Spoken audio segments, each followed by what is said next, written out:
Assalamualaikum warahmatullahi wabarakatuh. Assalamualaikum warahmatullahi wabarakatuh. Alhamdulillahilladzi allafa baina qulubina fa asbahna bi ni'matihi ikhwana. Wassalatu wassalamu ala rasulillahilladzi ursila rahmatan lil alamin. فأصبحنا باتباع سنته الشريفة للمتقين إماما فصلوات الله عليه وسلامه التام وعلى آله وصحبه وذرياته وأمته إلى يوم الميعاد الذي هو أماما وبعد فيا عباد الله أوصي نفسي وإياكم بتقوى الله فقد فاز المتقون فلا تموتن إلا وأنتم مسلمون فقال تعالى يا أيها الذين آمنوا اتقوا الله حق تقاته ولا تموتن إلا وأنتم مسلمون. Hadirin jemaah sekalian, tuan-puan yang dirahmati Allah Subhanahu wa taala. Sebelumnya saya memohon maaf dan memohon ampun kerana duduk sedikit lebih tinggi dari tuan-puan sekalian. Ini tidak mengurangi kemuliaan tuan-puan di hadapan Allah Subhanahu wa taala. Ini hanya sekadar untuk terlihat saja oleh semua. Yang kedua, mengucapkan terima kasih kepada seluruh pengurus Masjid Salahuddin di Kerajaan Negeri Selangor ini. Semoga Allah Subhanahu wa taala menambahkan kekuatan iman dan menjadikan termasuk golongan yang digolongkan di dalam surah ke-9 At-Taubah di ayat ke-18 saat Allah Subhanahu wa taala berfirman, "Innama ya'muru masajidallahi man amana billah wal yaumil akhir wa aqama as-salata wa ata az-zakah wa lam yakhsha illa Allah fa'asa ulaika an yakunu minal muhtadin." Sungguh yang mampu merawat, memakmurkan, mengisi masjid-masjid Allah itu golongan VVIP. Karena innama itu di dalam gramatikal bahasa Arab disebut dengan adatul hasri, huruf untuk membatasi. Jadi tak semua orang ni bisa menjadikan, mengkhususkan waktunya untuk merawat masjidnya Allah. Dia mengatur jadual, menghadirkan imam-imam baik, pengisi-pengisi yang baik, menata supaya umat Islam ni senang ibadah di dalamnya. Maka itu golongan VVIP kata Allah di dalam Al-Quran. Maka orang-orang itu disifati dengan kalimat-kalimat baik. Dia punya projek akhirat. Saat orang banyak mengejar projek dunia, dia menyiapkan projek akhirat. Man amana billah, karena imannya dia mau makmurkan masjid, wal yaumil akhir, ya, dia mencari proyek akhirat. Wa aqama as-salah wa ata az-zakah wa lam yakhsha illallah fa'asa ulaika an yakunu minal muhtadin. Maka mereka bila ikhlas mengerjakan itu, juga mengisi bermacam-macam ibadah di masjid, akan digolongkan pada orang-orang yang diberikan petunjuk dan kemudahan hidup oleh Allah Subhanahu wa taala sampai di akhirat kelak. Semoga Allah menggolongkan kita semua dan mendapatkan percikan dari kemuliaan ayat dimaksud. Bagi seluruh yang datang dalam kajian ini ataupun semua dari program festival, kami mulai dengan memberikan satu hadis Nabi sallallahu alaihi wasallam yang tersambung riwayatnya pada sahabat mulia Abu Darda radhiyallahu taala anhu. Dari Nabi sallallahu alaihi wasallam beliau mengatakan, "Man salaka tariqa yaltamisu fihi ilma sahhalallahu lahu tariqan ilal jannah wa innal malaikata la tad'u ajnihataha ridan li talibil ilmi wa inna talibal ilmi yastaghfiru lahu man fis samawati wa man fil ardi hatta al hitan allati fil bihar wa innal ulama'a warathatul anbiya'i wa innal anbiya'a lam yurithu dirhaman wala dinaran walakinnahum warathul ilma fahadduhu bihadzin wafir." Dan siapapun man itu untuk bentuk tunggal personal, tapi tawarannya bersifat general. Jadi bila kita jumpai hadis Nabi dimulai dengan kata man, maka rasakanlah hadis itu ditujukan pada kita secara personal. Saya nama Adi, baca hadis itu, maka seakan kita merasa Nabi itu, Rasul itu sedang bercakap dengan kita secara personal. Beliau menawarkan pada kita secara personal. Ya fulan, ya fulana, man salaka tariqan yaltamisu fihi ilma.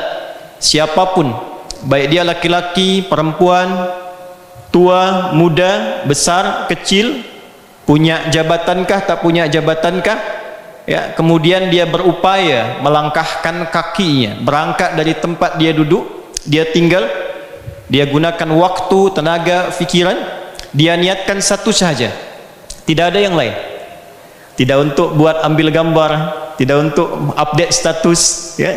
Dia niatkan betul untuk mencari ridha Allah dengan belajar satu pengetahuan. Ilman tu nakirah, walaupun satu ayat saja, satu hadis saja. Datang ingin dapatkan silsilah arba'in nawawiyah, setiap datang satu hadis, walaupun dapatnya satu hadis, satu ayat, tapi dia niatkan ikhlas kerana Allah Subhanahu wa taala, maka semua investasi keringatnya, fikirannya, bahkan langkahnya, itu Allah perintahkan pada malaikat, catat setiap langkahnya untuk memudahkan langkah dia saat hisab di akhirat nanti ke surga. Wa innal malaikata, dan sungguh para malaikat itu, la tad'u ajnihataha ridan li talibil ilmi, saat seorang penuntut ilmu dia berangkat dari tempat dia duduk, tempat dia tinggal, maka diperintah oleh Allah, bentangkan sayapmu dan berikan ridhamu pada para penuntut ilmu. Ridhanya malaikat itu punya tiga makna, tiga arti. Satu, mengaminkan doa yang ia mohonkan. Jadi di antara sunnah kita menuntut ilmu itu, dari sejak berangkat tempat tinggal, tempat duduk itu, perbanyak doa pada Allah, ya. Dan boleh jadi di antara apa yang kita ingin mohonkan itu, yang selama ini mungkin belum terkabul, kabulnya justru saat kita sedang akan menunaikan, ya, menuntut ilmu, untuk belajar. Karena itu isi sebelum berangkat berdoa, di jalan berdoa, datang ke masjid, sudah tiba di majlis, belum datang, ya, ustadznya, ya, syekhnya, maka isi dengan doa. Maka doa-doa yang dimohonkan saat kita sedang menuntut ilmu itu, malaikat membersamai dan mengaminkan, ya. Yang kedua, memohonkan kepada Allah ampunan, ya, memohonkan ampunan. Ya Allah ampuni si fulan, ya Allah ampuni si fulan. Ya, ini ada satu riwayat yang sangat viral, saat seseorang ingin bertobat kepada Allah Subhanahu wa taala dari dosa yang sangat melimpah dalam hidupnya, maka diarahkanlah ia untuk datang ke majlis ilmu. Berangkatlah ia kemudian ke majlis ilmu dengan niat berhijrah karena Allah dan Rasulnya, ya. Kemudian apa yang terjadi? Di pertengahan belum sampai ia ke majlis itu, wafatlah dia, meninggal. Tapi kerana niat yang tulusnya, keikhlasannya, dan berkeinginan mendekat pada Allah dan Rasulnya, maka semua langkah dia itu dihitung oleh Allah, diperintahkan pada malaikat, hitung langkahnya untuk menggugurkan seluruh dosa-dosanya. Maka diampunilah dosanya itu seluruhnya tanpa kecuali, dengan keikhlasannya dia berangkat ke majlis ilmu walaupun belum sampai dia di majlis itu. Dari sinilah kemudian salah satunya turun riwayat di Quran surah keempat An-Nisa di ayat yang ke-100. Wa may yuhajir fi sabilillah yajid fil ardi muraghaman katsiran wasa'ah. Wa may yakhruj min baitihi muhajiran ila Allah wa rasulih thumma yudrikuhul maut faqad waqa'a ajruhu 'ala Allah. Dan sesiapapun yang dia berniat berhijrah kerana Allah dan Rasulnya, ingin merubah dirinya menjadi lebih baik, dia datangi salah satunya majlis ilmu, bila dia belajar pulang membawa perubahan, maka Allah jamin diberikan kelapangan dalam hatinya, terjadi perubahan baik dalam hidupnya, lebih dekat dengan Allah, ilmunya bertambah. Quran surah 58 ayat 11, yarfa'illahu alladhina amanu minkum walladhina utul ilma darajat. Jadi tanda-tanda majlis yang baik itu bukan sekedar datang lalu pulang begitu saja, tak, ya. Lihat dua hal saja, dua hal. Satu iman, kedua ilmu. Kerana itu disebut majlis dari kata jalasa. Apa makna jalasa? Awalnya bukan duduk. Mula makna jalasa itu berpindah dari tempat yang rendah ke tempat tinggi. Sebaliknya kalau tempat tinggi ke rendah itu disebut dengan qa'ada namanya. Jadi kalau saya ni berdiri, lantas kemudian duduk dari posisi tinggi ke rendah, duduk seperti ini, itu disebut qa'ada namanya. Tempatnya disebut maq'ad. Orang yang aktif bekerja, kemudian tiba masa dia, orang Indonesia cakap pensiun, tak bekerja lagi, itu disebut taqa'ud. Ada orang tak bisa solat berdiri, lantas kemudian dia solat duduk, maka disebutnya qu'udan, bukan julusan. Ya, fa idza qadaytumus salata fadhkurullaha qiyaman wa qu'udan, Quran surah 4 ayat 103. Tapi kalau berpindah dari yang rendah ke tinggi, tuan puan duduk nih di alas, di karpet, saya minta sila pindah ke kursi, tempat lebih tinggi, itu disebut jalasa. Tempatnya disebut majlis. Kenapa tempat kita menuntut ilmu disebut dengan majlis? Ingin memberikan isyarat bahwa siapapun yang datang ke tempat menuntut ilmu itu mesti mengangkat derajat dia lebih tinggi dibandingkan saat dia sebelum masuk ke tempat itu. Jadi mesti ada bezanya masuk dan keluar tuh. Karena itu ayat tentang tempatnya dijamakkan oleh Allah dari majlis menjadi majalis dan diberikan sifat iman di dalamnya. Quran surah ke-58 ayat 11 dimulai dengan ya ayyuhalladzina amanu. Ya disebutkan sebanyak 361 kali dalam Al-Quran. Harfun nida linida'il qarib wal mutawassit wal ba'id. Terdapat 14 huruf memanggil nida dalam bahasa Arab. Di Quran yang digunakan hanya satu saja, namanya ya. Disebutkan 361 kali. Dia berguna untuk memanggil semua jarak tanpa kecuali, dekat, menengah, jauh. Ayyuha disebutkan sebanyak 150 kali. Ayyunya munada, berfungsi menguatkan hukum. Haknya tanbih, mengingatkan pentingnya hukum. Alladzina disebutkan 1080 kali dalam Al-Quran, mencakup semua kalangan tanpa kecuali. Besar, kecil, tua, muda, dia punya jabatan, tak punya jabatan, dekat ataupun jauh. Seakan Allah yang berkata begini, hei semua pemilik iman tanpa kecuali, baik engkau merasa dekat, menengah ataupun jauh. Jika engkau masih memiliki iman, tua, muda, lelaki, perempuan, buktikan keimananmu di antaranya dengan idza qila lakum tafassahu fil majalis. Jika disampaikan, diinformasikan, luaskan majlis-majlis. Jadi orang datang ke tempat menuntut ilmu itu dinilai oleh Al-Quran pula sebagai pembuktian imannya. Sebaliknya, mafhum mukhalafahnya, orang yang beriman tak akan pernah mendatangi tempat-tempat menuntut ilmu yang tidak mengangkat derajatnya lebih tinggi dari sebelum dia datang. Jadi kalau datang ke tempat menuntut ilmu yang isinya, mohon maaf, tidak meningkatkan derajat kita, justru lupa akan agama, banyak mengundang misal saja, misalnya tawa atau senda gurau yang berlebihan mematikan hati, itu disifati oleh Al-Quran sebagai tempat yang tidak diiringi dengan nilai iman. Apa tanda meningkat derajat itu? Dua. Ya, yarfa'illahu alladhina amanu minkum, satu iman. Cari majlis-majlis yang bisa mengangkat iman kita, lebih dekat dengan Allah, lebih cinta dengan Rasulullah, ingin meningkatkan ibadah, karena pasangan iman dalam Al-Quran itu amal soleh. Wal asr, Quran surah 103, innal insana lafi khusr illa alladhina amanu wa amilus solihat. Jadi kalau datang ke majlis-majlis ilmu, salah satu sifatnya meningkat iman kita dan terdorong kita untuk meningkatkan amal soleh pada Allah Subhanahu wa ta'ala. Kedua, walladzina utul ilma darajat, dua, pengetahuan bertambah, ilmu. Ya, ada orang imannya kuat tanpa ilmu bisa bermasalah ibadahnya. Ya Ustaz, saya ni banyak berlaku maksiat dahulu, sekarang saya mau tobatlah. Ya, tak apa, saya tingkatkan solat subuh, saya tambahlah jadi 3 rakaat. Tak boleh. Ya, walaupun semangat kuat, ilmu mesti dapat. Ya, maka majlis itu disebut dengan majlis karena bisa mengangkat kita orang yang menuntut ilmu pada dua hal. Imannya meningkat, ilmunya bertambah. Karena itulah datang dengan pulang itu mesti berbeza. Dalam hal inilah kemudian kita memulai untuk belajar tentang sirahnya Al-Imam An-Nawawi. Pertanyaan besarnya, mengapa Al-Imam An-Nawawi? Yang kedua, apa yang kita bisa dapat dari Al-Imam An-Nawawi? Dan yang ketiga, bagaimana kita bisa membuat satu sosok di masa kini yang setidaknya mendekati kemampuan dan kemuliaan Al-Imam An-Nawawi. Ya, kami kira 3 itu yang bisa kita siapkan, ya, sesuai dengan waktu yang diberikan. Mudah-mudahan Allah berkahi pertemuan ini, dan insya Allah kita akan memulai dengan menyampaikan ada referensi yang kami bawa, dan insyaallah kami serahkan juga kepada pihak panitia nanti untuk didapati. Ada 12 buku kitab di dunia ini yang berbicara tentang biografinya Imam Nawawi.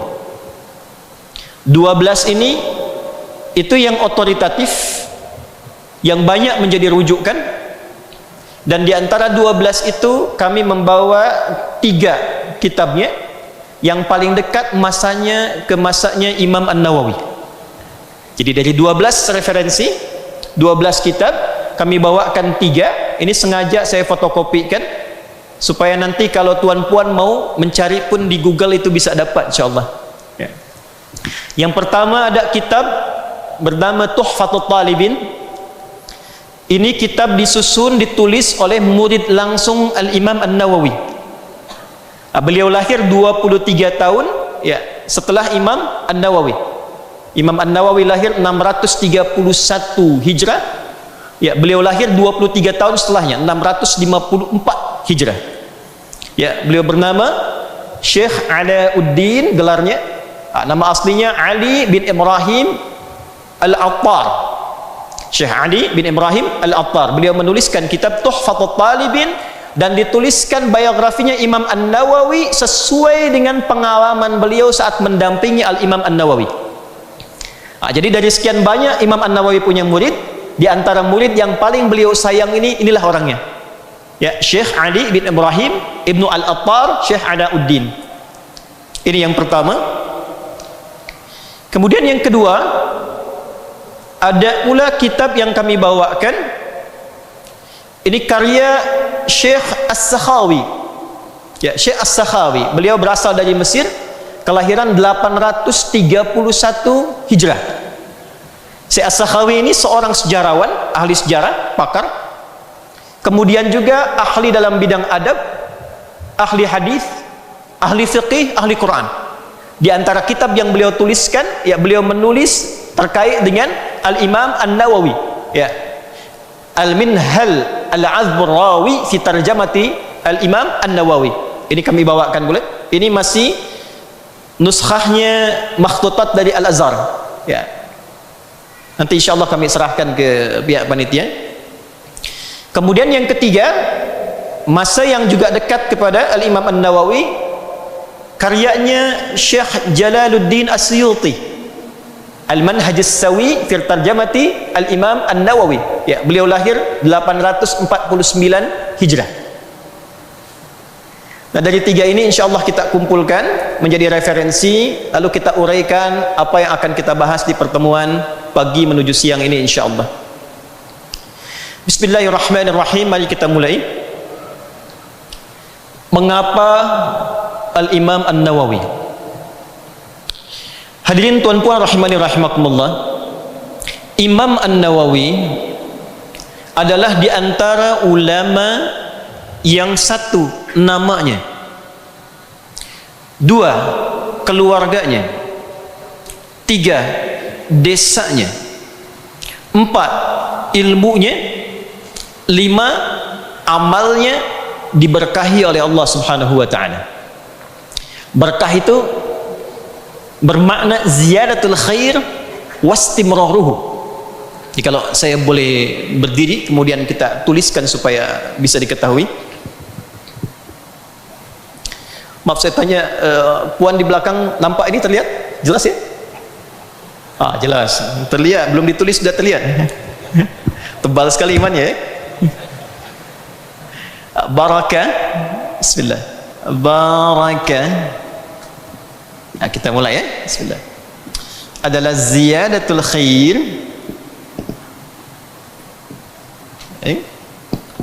wastimraruhum.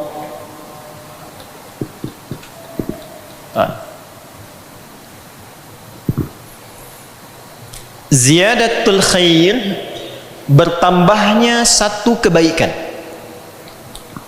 Misal saya beri contoh begini.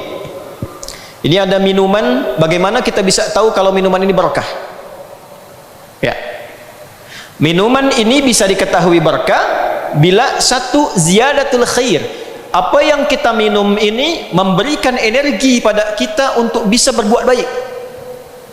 Dengan minum ini, dengan makan ini, terdorong kita untuk giat menunaikan solat, meningkat bacaan Al-Quran, bekerja mencari rizki yang baik. Itu tanda bahwa apa yang kita konsumsi itu berkah. Ini. Dari mana tahu kalau pakaian ini berkah? Yang kita kenakan ini berkah? Dari mana tahu kalau handphone ini berkah? Ukuran standar untuk menilai sesuatu berkah itu para ulama mendefinisikan, coba dilihat sifat kebaikan yang nampak pada benda itu. Ini khair. Nanti ada 6 nama kebaikan dalam Al-Quran. 1, ada yang disebut dengan tayyib. Saya tulis jenak ya. Tayyib. Ini ada di Quran surah kedua ayat 168. Saya tulis cepat dulu. Yang kedua ada khair di Quran surah, contohnya surah 3 ayat 110. Kemudian ada ma'ruf seperti di Quran surah 3 ayat 104. Kemudian ada ihsan seperti di Quran surah ke-46 ayat 15. Kemudian ada salih seperti di Quran surah ke-7 Al-A'raf ayat 189. Kemudian pula ada al-bir. Nah, ini yang sekarang banyak dicari oleh jemaah haji kita. Semoga semua mabrur insya-Allah. Ya, seperti di Quran surah ke-3 kita ambil di ayat ke-92. Baik. Tayyib, kebaikan yang terkait dengan fisik. Fisiknya yang sehat, tak ada sakit. Ya. Tuan bagaimana kabar? Alhamdulillah, saya sehat. Nah, orang Arab tu menyebutnya tayyib. Alhamdulillah ana tayyib. Karena itu orang yang makan makanan membuat dia sehat, itu disebutnya dengan tayyib namanya. Quran surah kedua ayat 168, ya ayyuhan nasu kulu mimma fil ardi halalan tayyiban. Hai semua manusia tanpa kecuali, perhatikan cara memahami menerjemahnya. Jika kalian ingin sehat, ingin baik secara fisik, maka sila makan, sila konsumsi dengan cara satu, dapatkan dengan cara yang halal, jauhi yang haram. Ternyata yang dimakan yang haram itu bisa membuat fisik pun tak sehat. Ya. Banyak riset menunjukkan makanan-makanan yang disebut tidak baik menurut Al-Quran ternyata juga tidak baik dikonsumsi kepada fisik. Khamar diharamkan, maaf, daging babi misalnya diharamkan, dan terbukti secara medis kekinian, ya, dalam ilmu kesehatan, orang-orang yang mengkonsumsi yang diharamkan oleh Al-Quran ternyata berdampak pada fisiknya. Baik, kemudian halalan thayyiba. Dari yang didapatkan halal ini, walaupun RM1 saja, carilah makanan, minuman yang membuat tubuh kita sehat. Jadi bukan semua yang diinginkan mesti dimakan. Ya, durian apa durian bahasa Malaysianya? Durian saja. Saya mau duriannya musangking lah. Ya, tapi secara kesehatan tak baik buat fisik. Maka kata Al-Quran tak elok untuk dimakan. Ya, cari apel saja, cari jeruk saja. Maka tips dari Al-Quran, kalau kita selalu mengonsumsi yang menyehatkan terhadap tubuh, apa yang dibutuhkan untuk tubuh, maka membuat tubuh kita itu sehat, thayyib. Tapi tak semua orang yang badannya sehat itu memiliki sifat yang sehat, fikiran yang baik. Ada di Indonesia orang bernama Thayyib, dia sehat, dia baik, tapi 2 kali puasa, 2 kali lebaran dia tak pulang-pulang tuh. Bang Thayyib orang cakap namanya deh. Fisiknya sehat, baik, sifatnya pun baik. Dia jujur, dia sabar, dia rendah hati. Nah, itu disebut dalam Al-Quran dengan nama khair namanya, khair. Jadi kalau anda tanya sama orang Arab kaifa haluk, dia menjawab alhamdulillah ana thayyib, itu bermakna fisiknya sehat. Tapi kalau dia cakap alhamdulillah ana khair, bi khair, itu berarti bukan hanya sihat, tapi dia pun sedang dalam suasana yang baik, fikirannya baik.